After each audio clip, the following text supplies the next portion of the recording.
Hello. This dryer worked last night, and today when I tried to start it, it just wouldn't start. You see, I push the button and it won't start. The timer, as you can hear, is clicking. I'm gonna push this again. It won't start. So I'm gonna troubleshoot it, and first I'm gonna check to see if that push button still works fine. As you saw, the machine wouldn't start, and the first thing I did was unplug the machine, unplug it from the wall. Make sure, please make sure you unplug the machine from the wall before you start working on it. So we're gonna test the switch, make sure it works, and the first thing to do is to remove this panel over here. Okay, I remove all the screws that was holding this panel back here. We're gonna remove these.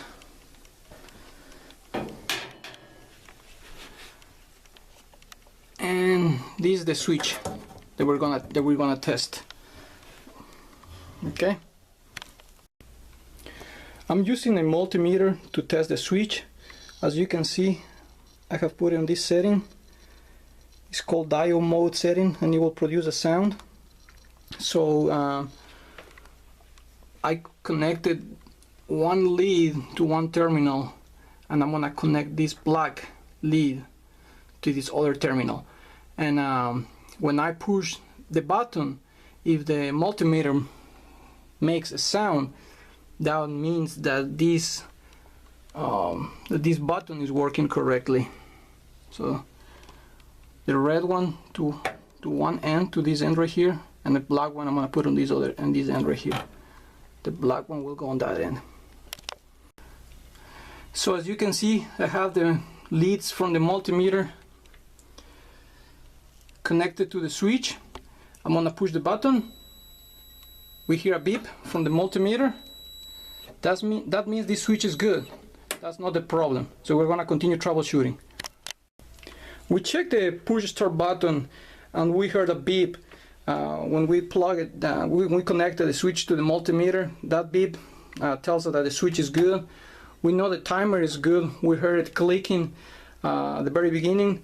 So nothing up here on this control panel is bad, as it seems to. So our problem is probably going to be down here, and we're going to remove this panel down here and find what could be our problem. I did a research, and we find out that if your if your push button is working, your push to start button is working, and your timer is good, there could be another reason why the machine is not working. That's the thermal fuse. The thermal fuse goes inside here. As you can see, I removed this panel. There were screws holding it up here against the machine, so I removed all of them, and this is loose now, so we can look inside. Oh, one thing I did, I noticed when I removed the panel that was protecting this part, there was a lot of dust and lint on this area. I used a brush to clean it, and what happens, there was so much dust here. That's probably what caused a short and blew our thermal fuse. Once I remove the back panel, I need to find the thermal fuse. And the thermal fuse on this machine is right here. It's right here. It's this white piece. And it only has one screw holding it. So we're going to remove this thermal fuse, which is probably bad, and we're going to test it. And I'll show you how a bad one is supposed to look and a good one. Okay, we're going to use the multimeter again to test.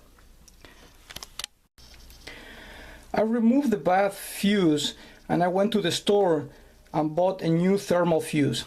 A new thermal fuse, what it does, if you use the multimeter again, and I put it on diode mode, on this setting, you can see it has like a little sound icon over here. So a good fuse, if I connect one lead to one terminal, other fuse, and if I touch the other side, the good fuse is gonna beep. You hear the beep? That means this fuse is good. A bad one will not make a beep. So what we're gonna do now is install this new fuse These two wires right here are the wires that were connected to our fuse, to each one of the terminals. It was connected to this fuse. A quick way to test this, but I don't recommend you, is if you don't have a multimeter, if you connect these two wires together, your machine should start. And we're going to do that. We're going to put them together, we're going to test. If the machine starts, we know for sure that the fuse is what is, if the machine starts, we'll know for sure that the thermal fuse, it was the problem. Okay, we have bypassed the fuse, and we're going to test the machine to make sure that what the fuse was the problem.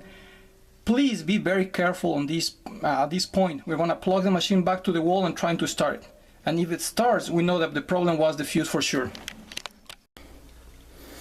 Okay, we're going to check to see if the fuse was the problem. As I said, we have power again to the machine. Please be very careful.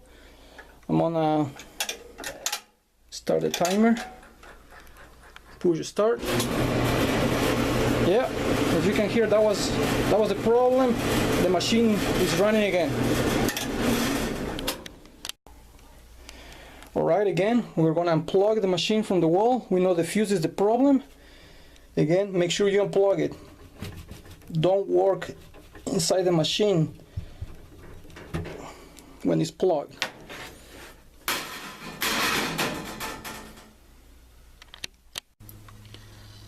As you can see, I connected the two wires that went on the old fuse, on the bad one I connected to the new one, and then we're going to connect this back to the machine and just hold it with the screw that originally was holding it. Okay, once we replace the fuse inside the machine and we put everything back together inside, I put the panels back outside here, as you can see, plug the machine to the wall. I also went ahead and changed these. The one that was here before, the old one, was too much dust, and remember that was probably what blew our fuse inside our machine, because we had so much dust in the connectors here where the cable from the wall comes in. So dust is definitely a problem. One last try. Let's start the timer. Let's hit the start. There we go. The machine is working. Thanks for watching.